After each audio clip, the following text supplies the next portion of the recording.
Hello friends, welcome to my YouTube channel. तो आज हम बात करेंगे ड्रामा सीरियल कलंदर की अब तक की एपिसोड के बारे में कि अब तक उस ड्रामे में क्या दिखाया गया। ये ड्रामा सबसे ज़्यादा मुनफरिद इसलिए दिख लगता है क्योंकि इस ड्रामे में रियलिस्टिक स्टोरी दिखाई गई है।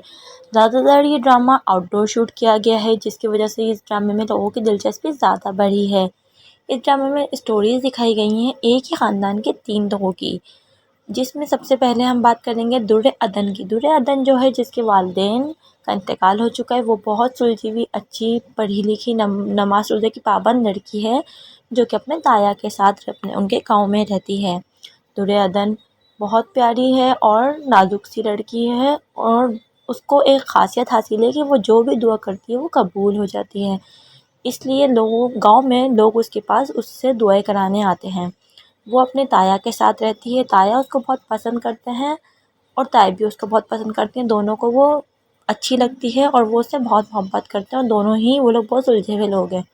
मगर दूसरी जगह फैमिली दिखाई जाती है दुर्र अदन के चाचा चाची की। चाचा चाची दोनों ही लालची होते हैं और दोनों ही थोड़े इस्टेब्लिश भी होते हैं।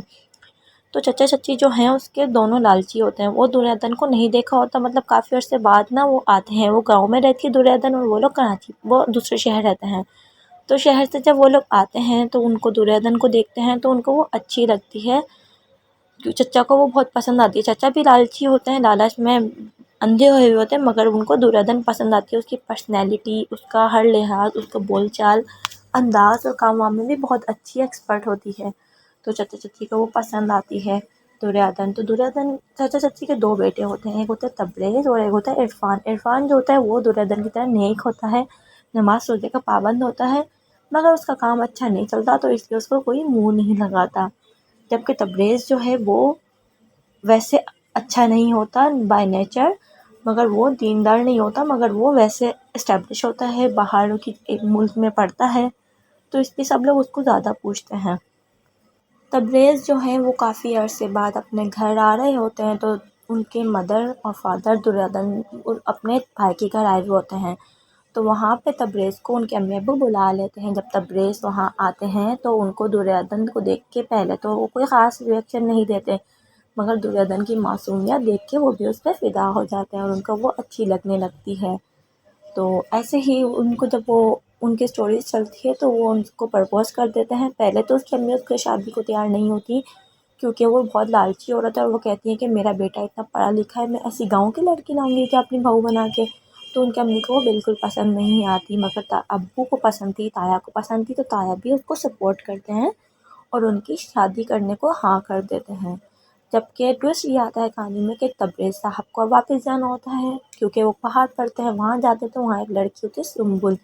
सुम्बुल जो है वो तबरेज़ को पसंद करती है। तो सुम्बुल के पास जब वो जाते हैं तो सुम्बुल तबरेज़ को प्रपोज़ कर देती है। तबरेज़ को कोई ख़ास उसमें इंटरेस्ट नहीं होता, मगर सुम्बुल जो है वो बहुत अमीर लड़की होती है।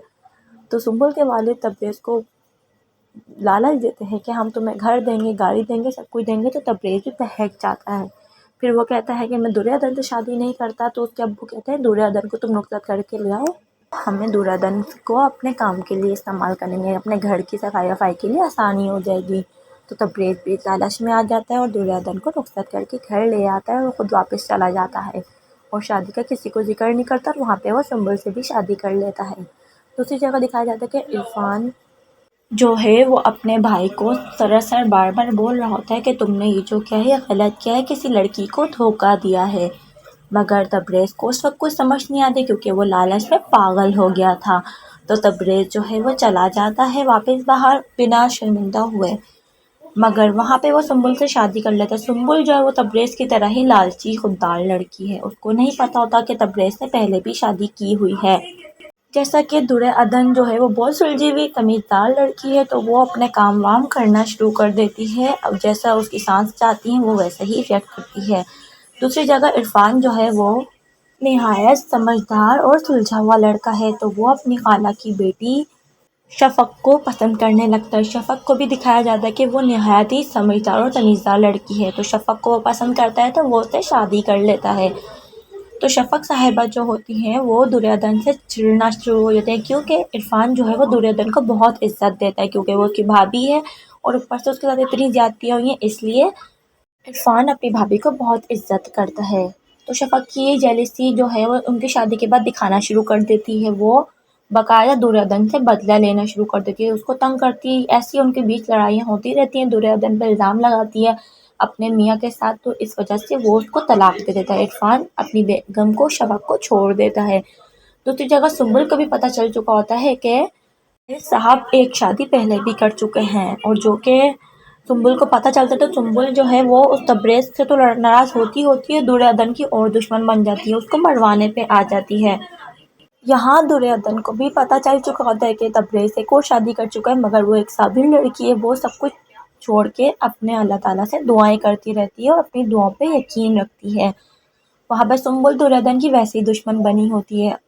تیسری، عرفان نے اپنی بیگم کو چھوڑ دیا ہے، اب وہ دونوں رہتے ہیں، تو سنبل صاحبہ دریودھن کا جینا حرام کرنا شروع کر دیتی ہیں، جیسا کہ دکھایا جاتا ہے کہ دریودھن اپنی فیملی کے ساتھ یعنی تبریز کی فیملی کے ساتھ رہتی ہے، وہ بڑی صابر لڑکی ہے، وہ اپنے کام باقاعدگی سے کر رہی ہوتی ہے۔ دوسری جگہ سنبل صاحبہ جو ہیں وہ دوسری شہر تبریز کے ساتھ رہتی ہیں، تو سنبل اور دریودھن کا بہت دور تک کا فاصلہ ہے، مگر سنبل بہت امیر لڑکی ہے، اس کا ہر جگہ تعلق ہے۔ سنبل تب دریودھن کی دشمن ہی بنی ہوئی ہوتی ہے، مگر خدا کا کرنا ایسا ہوتا ہے کہ سنبل کا ایکسیڈنٹ ہو جاتا ہے، تو وہاں اس کو پتہ چلتا ہے کہ وہ اپنے پاؤں پہ کبھی کھڑی نہیں ہو سکتی۔ اسی طرح دکھایا جاتا ہے کہ ڈرامے میں سنبل کی بیٹی ہوتی ہے جو کہ تبریز لے آتا ہے اور وہ اپنی اماں کو دے دیتا ہے کہ امی آپ اس کو سنبھالیں گی۔